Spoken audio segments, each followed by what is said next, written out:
أسوة حسنة لمن كان يرجو الله واليوم الآخر وذكر الله كثيرا. Müteahhit başlık altında sizlere arz etmek istiyorum. Birincisi Asr-ı Muhammedi sallallahu aleyhi ve sellem, Resulullah aleyhisselatü vesselamın asrı. Onu anlatacağız. İkincisi Aşk-ı Muhammedi, Peygamber sevgisi, Peygamberi sevmek, onu sevenler nasıl davranmışlar, onlardan örnekler vermeye çalışacağım. Üçüncü olarak da Ahlak-ı Muhammedi, Resulullah aleyhisselatü vesselamın ahlakından örnekler, kesitler sunmaya çalışacağız. Biz Lekâkâne fî Rasûlillâh, Allah Resulü aleyhisselatü vesselam'da Allah'a inanan, ahirete kavuşmayı umut edenler için, ahirete inanan, Allah'a kavuşmayı umut edenler ve Allah'a çok da zikredenler için en güzel örnek vardır. Mealindeki ayet-i kerimede Resulullah aleyhisselatü vesselam her yönüyle bize örnektir.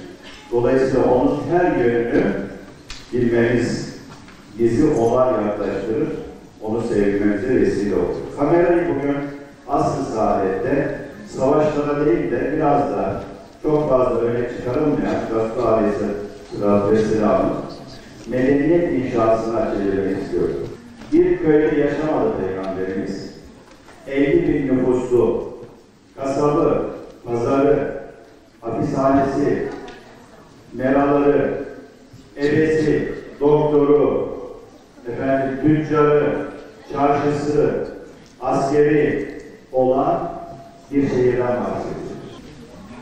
Bunları söylememin sebebi şu: biz hep şöyle biraz vakit geçirdik, oyalandık. Bir lokma bir hırkaya talim eden, hasırda yatan, gecesi hep ağlayan, gündüzleri camiden çıkmayan bir peygamber tasavvuru bize daha çok gösteriyor. Tam tersine bu söylenenler çok istisna olduğu için onlar aklımda kaldı. Resulullah Aleyhisselatü Vesselam'ın hasırda yapması bir aydır. İlah hadisesinde hanımlarından küsüp ayrılınca Ensar'dan bir zatın evine gidip ikinci katında hasırda yapmıştır. Halbuki Resulullah Aleyhisselatü Vesselam Efendimiz'in yatağı İki hurma litleriyle doldurulmuş deri yataktır. Yastığı da, yatağı da tabaklanmış deriyle kaplıdır. Olaya böyle baktığımız zaman ağlayan, sızlayan, hasırda yatan, bir lokma, bir hırkaya talim eden peygamber görmüyoruz. Tam tersine güçlü, kuvvetli, planlı, projesi olan, yatırım yapan, öğretilmek ve müşrikleri iktisat bakımından çökerken Medine kalkınan bir devlet kuran, istişareler yapan, ordusunu kuran, aileler arası ilişkileri tanzim eden, kılık kıyafeti yeme içmeye kadar, oturup kalkmasına kadar insanlara adab öğreten, erkan öğreten ve yeni bir medeniyet inşa etmiş Peygamberimiz vardır. Bu kadar devlet işleri arasında elbette gece secdede, alnını secdeye koyduğunda gözyaşlarıyla saatlerce hareketsiz secdede kalan ama gündüz olduğunda da insanlar arası ilişkileri kuran bir Peygamber Efendimiz var. Öyle bir medeniyet kurmuş ki vahşi insanlar, çocuklarını diri diri toprağa gömen insanlar karıncayı ezmeyecek kadar yufka yürekli hale gelmiş. İnsanları kısa sürede nasıl eğitti, kısa sürede nasıl sevdirdi, işte onun muallimi Allah, tahtası levh-i mahfuz, öğretmeni Cenab-ı Hakk'ın gönderdiği Kur'an-ı Kerim, kitabı Kur'an-ı Kerim ve Cebrail Aleyhisselam aynı zamanda onun defteri oldu. O sayede insanlara öyle kısa sürede, çoluk çocuğumuza biz 3 gün, 5 gün uğraşsak biz laf anlatamıyoruz. Ama Peygamberimiz bu insanları nasıl yoğurdu da o hale getirdi. Ashab-ı kiram oldular. Ve sonra da gerçekten fütuhat dediğimiz İslam coğrafyasını genişletecek, ilahi kelimatullah'ı bütün dünyaya yayacak aşk ve heyecanı gönüllerinde buldular. Böyle bir asr-ı saadet dönemi görüyoruz.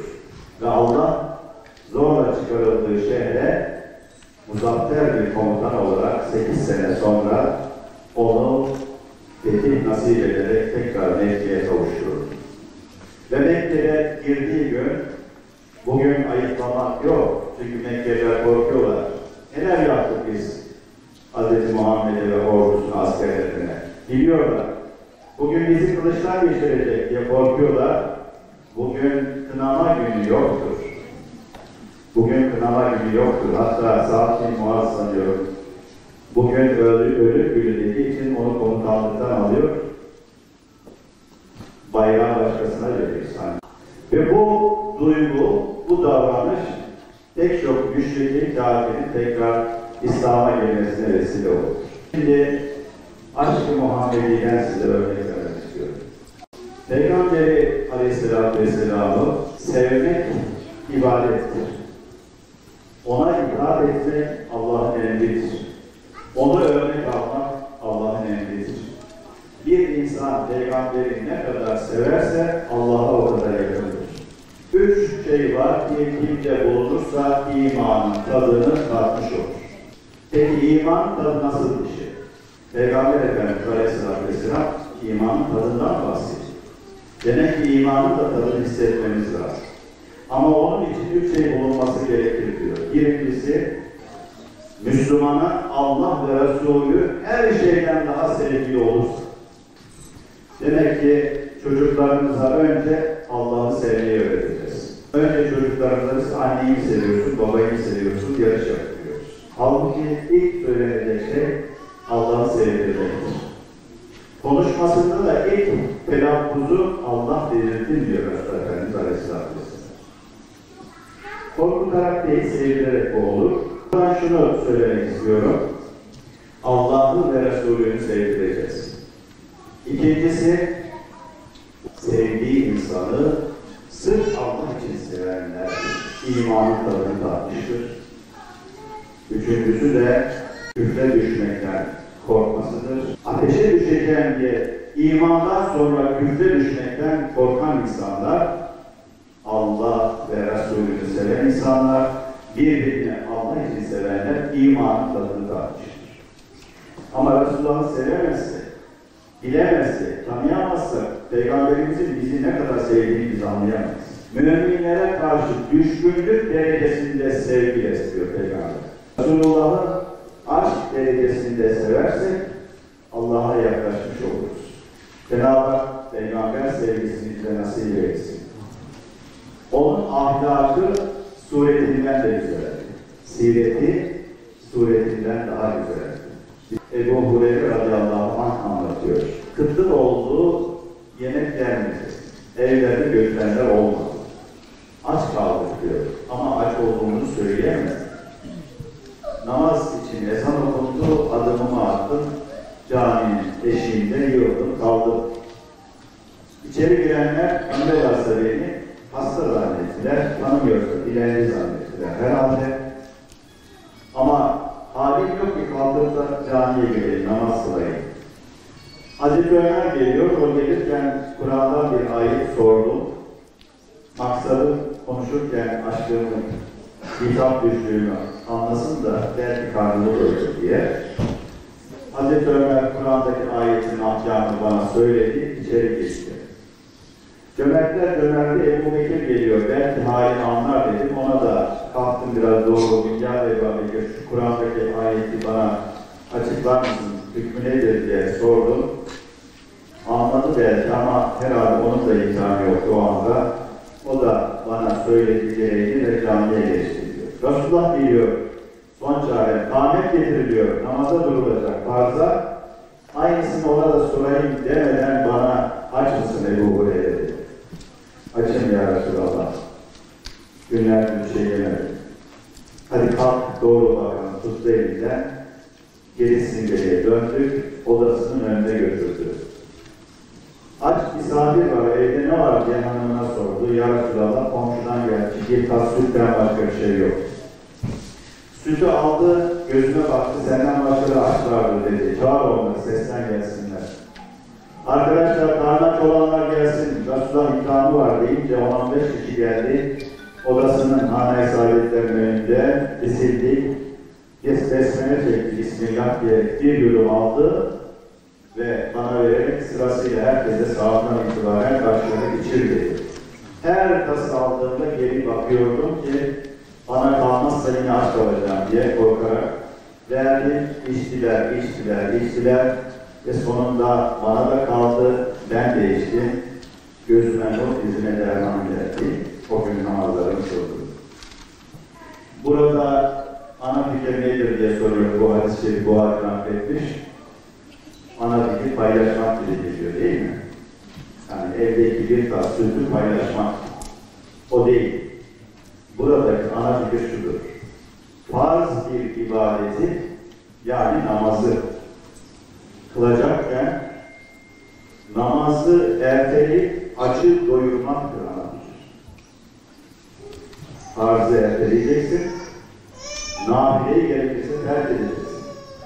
Bunu kimse yapamaz. Resulullah'tan başka yapacak çok az.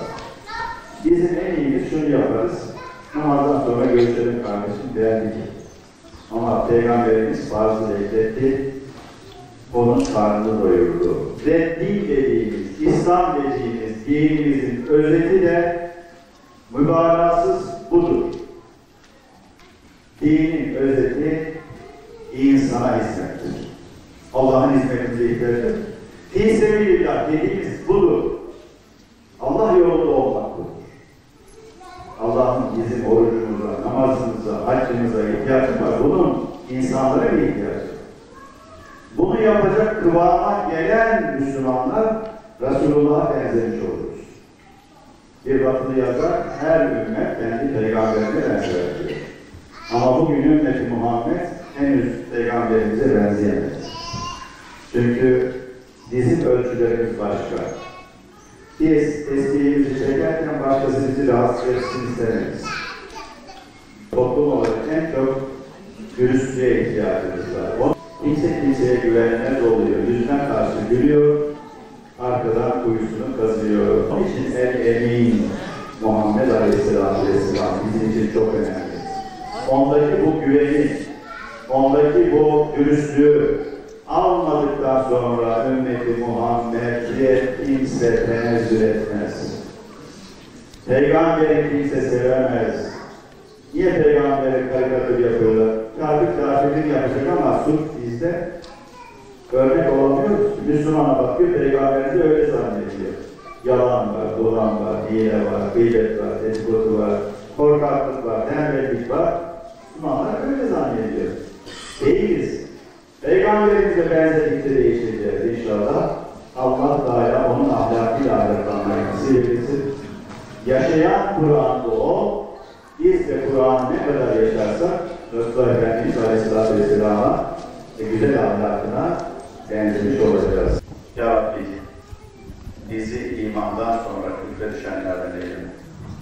Günahlarımızı bağışla, hatalarımızı setreyle, aramızdaki kardeşliği, samimiyeti ziyade eyle, ilmimizi artır, ömrümüze bereket ihsan eyle, Resulullah Aleyhisselatü Vesselam Efendimizin şefaatine nail eyle, cennette Peygamberimize komşu eyle, her türlü nimetinle tatbik eyle, duamızı kabul eyle, güzel günlerde, sevdiklerimizle, bayramlarda, Kadir gecelerinde, Ramazanlarda tekrar buluşmayı, bir arada olmayı, lütfunla, inayetinle ihsan eyle,